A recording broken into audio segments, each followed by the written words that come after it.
আসসালামু আলাইকুম। সবার আগে বাছাই করা 10টি আন্তর্জাতিক খবর জানিয়ে দেব। প্রথমেই থাকছে শিরোনাম। তবে তার আগে অনুরোধ থাকবে ভিডিওটিতে একটি লাইক দিবেন।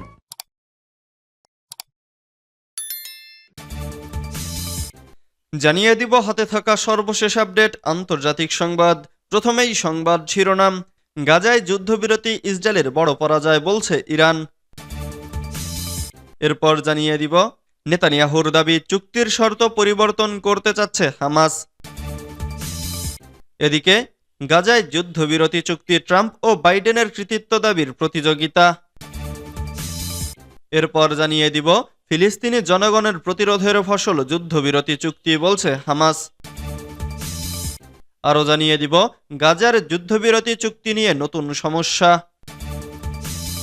সর্বশেষ জানিয়ে দিব মাওবাদীদের পেতে রাখা বোমায় আহত ভারতের 2 কমান্ডো। এতক্ষণ শুনছিলেন সংবাদ শিরোনাম, এবারে বিস্তারিত। তবে অনুরোধ থাকবে ভিডিওটিতে একটি লাইক করবেন এবং কমেন্ট করে জানিয়ে দিবেন কোন জেলা থেকে আপনি আমাদের এই ভিডিওটি দেখছেন। গাজায় যুদ্ধবিরতি, ইসরায়েলের বড় পরাজয় বলছে ইরান। গাজায় যুদ্ধবিরতি চুক্তিকে ইহুদিবাদী শাসন ব্যবস্থার বড় ধরনের পরাজয় বলে আখ্যা দিয়েছে ইরান। বৃহস্পতিবার 16 জানুয়ারি এক বিবৃতিতে এমন মন্তব্য করে ইরানের বিপ্লবী গার্ড বাহিনী। গাজায় 15 মাস ধরে চলা সহিংসতার পর যুদ্ধবিরতি চুক্তিতে সম্মত হয়েছে হামাস ও ইসরায়েল। এই চুক্তি আগামী রোববার 19 জানুয়ারি থেকে কার্যকর হবে। যুদ্ধবিরতি আলোচনার মধ্যস্থতাকারী কাতারের প্রধানমন্ত্রী শেখ মোহাম্মদ বিন আব্দুর রহমান আল থানি বলেছেন, ইসরায়েলের পার্লামেন্টে অনুমোদন পাওয়ার পর এই চুক্তিটি আগামী রোববার 19 জানুয়ারি থেকে কার্যকর হবে। যুদ্ধবিরতি চুক্তি নিয়ে প্রতিক্রিয়ায় এক বিবৃতিতে ইরানের বিপ্লবী গার্ড বাহিনী বলেছে, যুদ্ধের সমাপ্তি এবং ইহুদিবাদী শাসন ব্যবস্থার ওপর যুদ্ধবিরতি আরব ফিলিস্তিনিদের জন্য একটি স্পষ্ট এবং অসাধারণ বিজয় এবং ইহুদিবাদী শাসন ব্যবস্থার জন্য একটি বৃহত্তর পরাজয়। বিবৃতিতে আরও বলা হয়েছে, প্রতিরোধী বাহিনী এখনও জীবিত, সমৃদ্ধ ও শক্তিশালী। তারা আল আকসা মসজিদ এবং জেরুজালেমকে মুক্ত করার প্রতিশ্রুতিতে গভীর বিশ্বাস রাখে। নেতানিয়াহুর দাবি চুক্তির শর্ত পরিবর্তন করতে চাচ্ছে হামাস। যুক্তরাষ্ট্র এবং কাতারের মধ্যস্থতায় টানা 15 মাস প্রাণঘাতী লড়াই শেষে যুদ্ধবিরতিতে সম্মত হল ইসরায়েল ও ফিলিস্তিনি প্রতিরোধ আন্দোলন হামাস। আগামী রোববার থেকে যুদ্ধবিরতি কার্যকর হওয়ার কথা। তবে ইসরায়েলের প্রধানমন্ত্রী বেনিয়ামিন নেতানিয়াহু দাবি করেছেন, হামাস চুক্তির শর্ত পরিবর্তন করতে চাচ্ছে। বর্তমানে এই চুক্তি ইসরায়েলি সরকারের অনুমোদনের অপেক্ষায়। বৃহস্পতিবার 16 জানুয়ারি এক প্রতিবেদনে এ খবর দিয়েছে ব্রিটিশ সংবাদ মাধ্যম স্কাই নিউজ। যুক্তরাষ্ট্র এবং কাতার গাজায় যুদ্ধবিরতি এবং বন্দিমুক্তির চুক্তির ঘোষণা দেওয়ার কয়েক ঘন্টা পর নেতানিয়াহুর এই বিবৃতি আসে। নেতানিয়াহু বলেন, হামাস চুক্তির একটি অংশ নিয়ে আপত্তি তুলেছে, যার মধ্যে ইসরায়েলকে কিছু ফিলিস্তিনি বন্দী মুক্তির ব্যাপারে ভেটো দেওয়ার ক্ষমতা দেওয়া হয়েছে। নেতানিয়াহুর অফিস এক বিবৃতিতে জানিয়েছে, অন্যান্য বিষয়ের মধ্যে একটি নির্দিষ্ট ধারা যা ইসরায়েলকে গণহত্যাকারী সন্ত্রাসীদের মুক্তির উপর ভেটো দেওয়ার ক্ষমতা দেয়। সেটির বিপরীতে হামাস এই সন্ত্রাসীদের পরিচয় নির্ধারণে নিজেদের সিদ্ধান্ত চাপিয়ে দিতে চাইছে। বিবৃতিতে আরও বলা হয়েছে, নেতানিয়াহু ইসরায়েলি আলোচক দলকে পূর্বের চুক্তির শর্তে অটল থাকার নির্দেশ দিয়েছেন। গাজায় যুদ্ধবিরতি চুক্তি, ট্রাম্প ও বাইডেনের কৃতিত্ব দাবির প্রতিযোগিতা।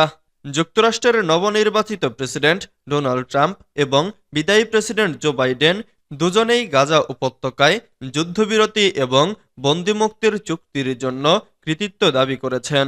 অথচ 15 মাস ধরে চলমান ইসরায়েলি আগ্রাসনে গাজায় এখন পর্যন্ত 46,000-এর বেশি ফিলিস্তিনি প্রাণ হারিয়েছেন, যাদের মধ্যে বেশিরভাগই নারী ও শিশু।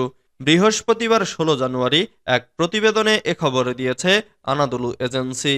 বুধবার মধ্যরাতে জানা যায়, ইসরায়েল এবং হামাসের মধ্যে চুক্তি হয়েছে, যা মার্কিন যুক্তরাষ্ট্র, ইসরায়েলি এবং কাতারের কর্মকর্তারা নিশ্চিত করেছেন। ট্রাম্প দ্রুততার সঙ্গে এই চুক্তি ঘোষণা করে বলেন, গাজায় আটক ইসরায়েলি বন্দীদের জন্য একটি চুক্তি হয়েছে। ট্রাম্প তার নিজস্ব সামাজিক মাধ্যম ট্রুথ সোশ্যালে বলেন, মধ্যপ্রাচ্যে বন্দীদের জন্য চুক্তি হয়েছে, তারা শীঘ্রই মুক্তি পাবে। পরে তিনি চুক্তিটিকে একটি ঐতিহাসিক যুদ্ধবিরতি চুক্তি হিসেবে অভিহিত করেন। ফিলিস্তিনি জনগণের প্রতিরোধের ফসল যুদ্ধবিরতি চুক্তি, বলছে হামাস। ফিলিস্তিনের অবরুদ্ধ গাজায় 15 মাস ধরে চলা সহিংসতার পর যুদ্ধবিরতি চুক্তি আগামী রবিবার থেকে কার্যকর হওয়ার কথা রয়েছে।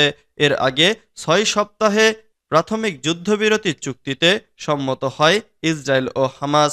যুদ্ধবিরতি আলোচনার মধ্যস্থতাকারী কাতারের প্রধানমন্ত্রী শেখ মোহাম্মদ বিন আব্দুর রহমান আল থানি বলেছেন, ইসরায়েলের পার্লামেন্টে অনুমোদন পাওয়ার পর এই চুক্তি কার্যকর হয়। যুক্তরাষ্ট্রের প্রেসিডেন্ট জো বাইডেন বলেছেন, এই চুক্তির ফলে গাজায় লড়াই বন্ধ হবে, ফিলিস্তিনিদের জন্য মানবিক ত্রাণ সহায়তা বাড়বে এবং জিম্মিরা তাদের পরিবারের কাছে ফিরে যাবে। ইসরায়েলের প্রধানমন্ত্রী বেনিয়ামিন নেতানিয়াহু বলেছেন, চুক্তির অনেক বিষয় চূড়ান্ত করার আগে আরও কাজ বাকি আছে।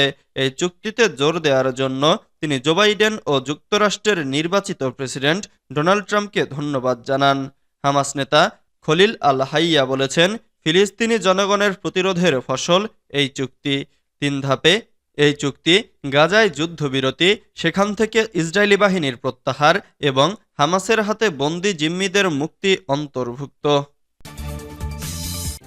গাজায় যুদ্ধবিরতি চুক্তি নিয়ে নতুন সমস্যা। শেষ মুহূর্তে সংকট তৈরির জন্য হামাসকে দায়ী করে ইসরায়েলি প্রধানমন্ত্রী বেনিয়ামিন নেতানিয়াহু জানিয়েছেন, যুদ্ধবিরতি চুক্তি অনুমোদনের জন্য তার মন্ত্রিসভা নির্ধারিত সময়সূচি অনুসারে বৈঠক করবে না। হামাস চুক্তির সব বিষয়গুলো মেনে না নেওয়া পর্যন্ত বৈঠক হবে না। তবে হামাস যুদ্ধবিরতি চুক্তিতে প্রতিশ্রুতিবদ্ধ রয়েছে বলে জানায়।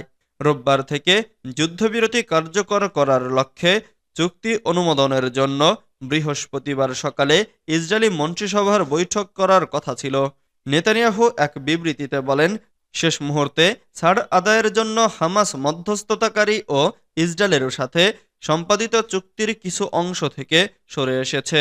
ইসরায়েলি মন্ত্রিসভা ততক্ষণ পর্যন্ত বৈঠক করবে না যতক্ষণ না মধ্যস্থতাকারীরা ইসরায়েলকে অবহিত করে যে হামাস চুক্তির সব উপাদান মেনে নিয়েছে।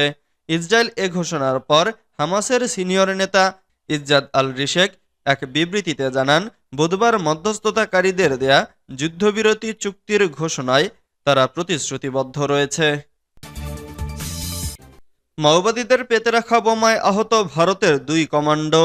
ভারতের কেন্দ্রীয় আধা সেনা এবং ছত্তিশগড় পুলিশের যৌথ বাহিনীর অভিযানের মধ্যেই আবারও অবুঝমাড়ের অরণ্যে আইইডি বিস্ফোরণ, রাস্তার ডিভিশনের সেই বিজয়পুর জেলায়। এ ঘটনায় সিআরপিএফের কোবরা বাহিনীর 2 কমান্ডো গুরুতর জখম হয়েছেন।